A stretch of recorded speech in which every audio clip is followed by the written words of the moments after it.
Tears for the Tear God, Salt for the Salt Throne, and Gas the Leaf Tribe.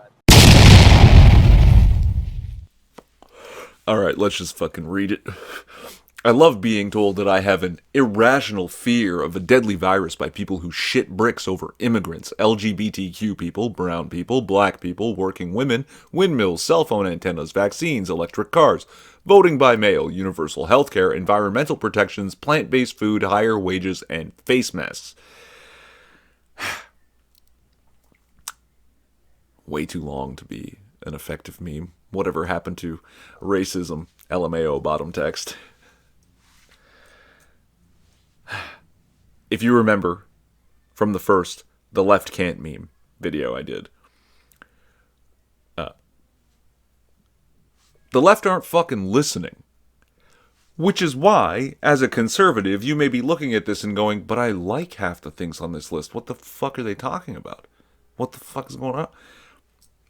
Yeah, it's because they're not listening, right? And the other half, it's not that you're outright against them. Maybe you are. Maybe you've decided you are. But generally, you think that the other half of these things require a little bit more attention, maybe some examination and discussion before you'll be convinced of their value.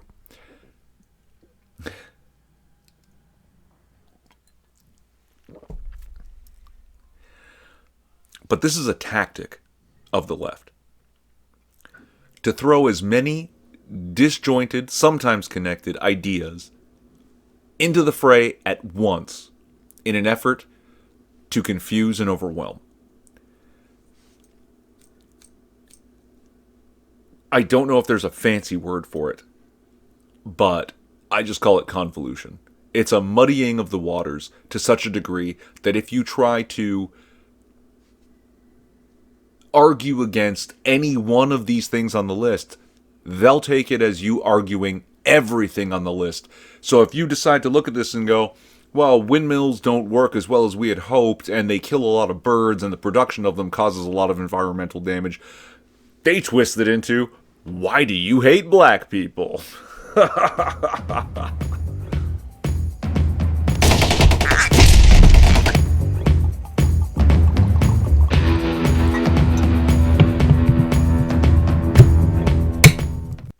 So something I mentioned in the Left Can't meme video I did was that I'm not going to attack this meme in the order it's presented. And that's a thing that I do a lot. Say an article, I don't read it top to bottom. I Jenga it. I take a block from the middle and I put it on top. I take a block from the bottom and I put it on top. And this is the reason. The convolution is the reason. It's so convoluted that it can't be attacked top to bottom. You have to start at a place that makes sense and line it all up in the correct order. And this one is so convoluted, I'm actually having trouble streamlining this into a proper video. So forgive me if it starts to get a little long and starts to seem like a stream of consciousness thing. Because here's a weird thing, is I'm having these weird ideas about religions and pantheons, the way they anthropomorphize everything.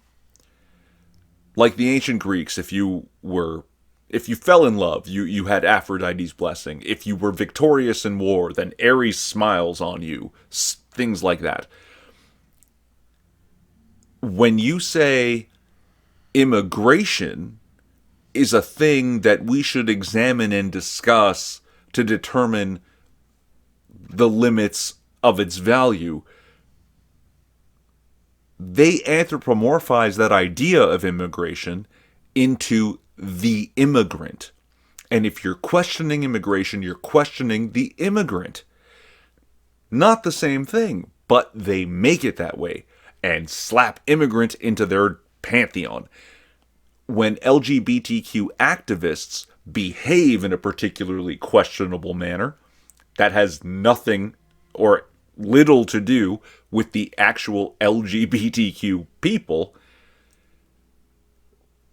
you question that and they anthropomorphize it into the LGBTQ person. and slap them into the pantheon. You can't question these gods. You're not allowed. Now, I need to do a lot more thinking, research, put this together properly to make this into maybe its own video one day, maybe give it to somebody else who's good at that kind of thing. I don't know. But again, like I said, hard time streamlining this, and it's going to get a little weird. Black people, brown people. Didn't say yellow people or red people, you bunch of racists. But we're not going to do that. We're going to start at the top now. I love being told that I have an irrational fear of a deadly virus. The fear is not irrational. The fear is normal, justifiable. It's the reaction created by that fear that might be irrational. Again, two different things, right? Two very different things.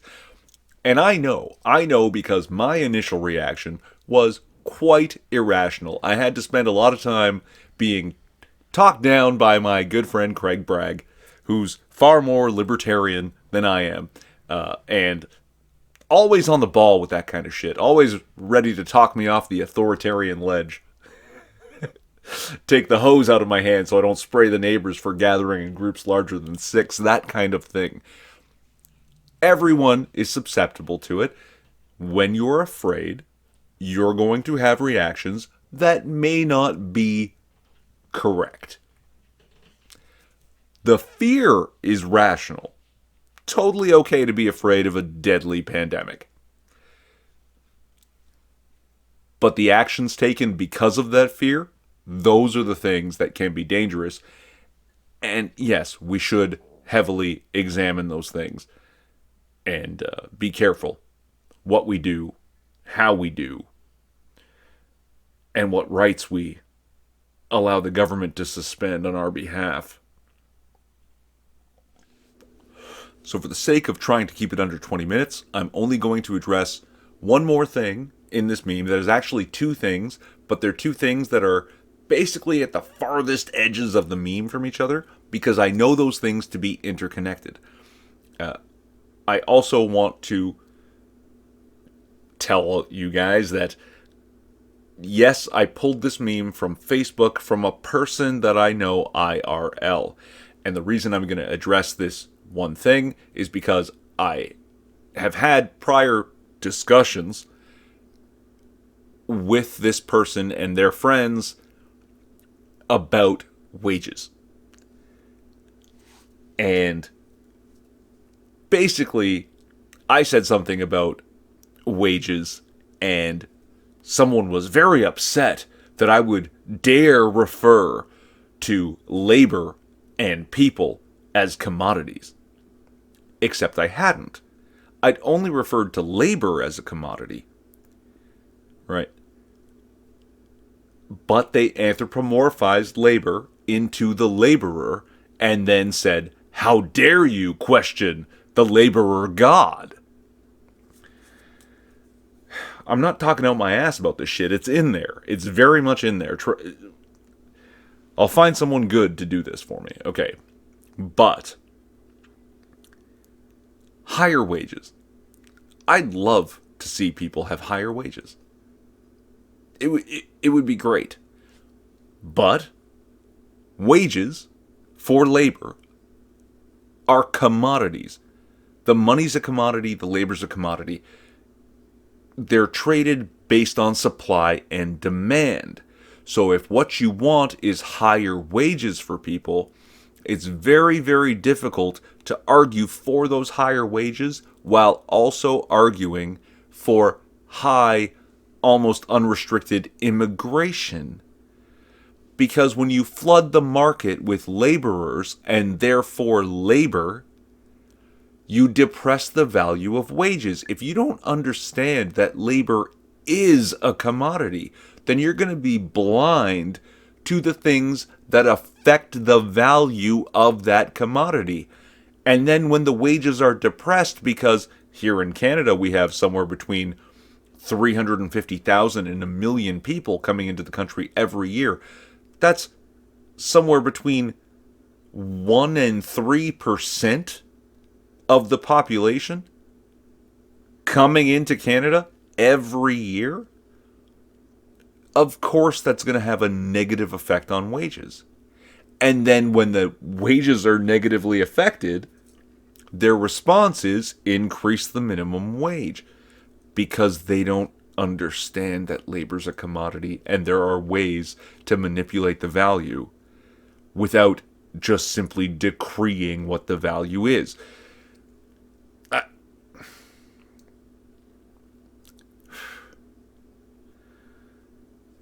Now, I'm done with this one. If you want to throw me some comments on some of the things I failed to address, voting by mail, environmental protections, plant-based food. I eat plants today, guys. Seriously, plant-based food. I eat plants all the time. Plants are delicious. I just don't want my fucking plants identifying as meat. Anyway, okay. No, I'm done. Let's keep it. It'll be 15 minutes. It's going to be like 18 minutes. Cheers.